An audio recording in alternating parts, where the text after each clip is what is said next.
दोस्तों, ट्रंप साहब राष्ट्रपति बनकर लौटे थे तो कहा था कि मैं एकमात्र शांति दूत हूं और अब दुनिया को दूंगा शांति का संदेश। लेकिन अफसोस, दुनिया को मिली मिसाइलें, मोती नहीं।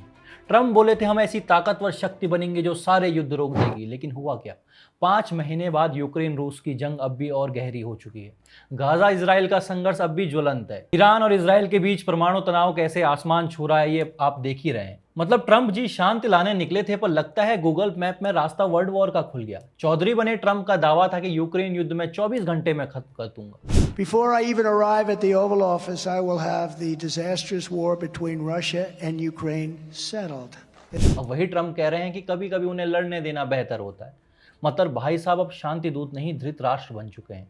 देख भी रहे हैं, जान भी रहे हैं, लेकिन कर कुछ नहीं रहे। दिसंबर में बोले थे गाजा का मुद्दा यूक्रेन से आसान है। अब गाजा में क्या हो रहा है आप देख रहे हैं। ईरान से कहा हम डील करेंगे वरना अंजाम भयानक होगा, लेकिन अब इसराइल ने ईरान पर हमला किया तो ट्रंप ने कहा रुको, अभी बातचीत है, और इसराइल बोला हमने नहीं सुनना, हम तो करेंगे ही।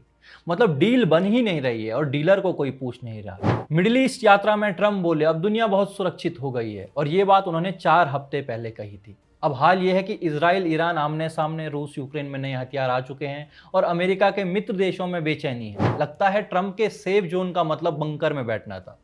ट्रंप बोले थे अमेरिका को दोबारा आदर मिलेगा, सम्मान मिलेगा। अमेरिका का सम्मान तो लौटा नहीं, लेकिन सस्पेंस जरूर लौट आया है।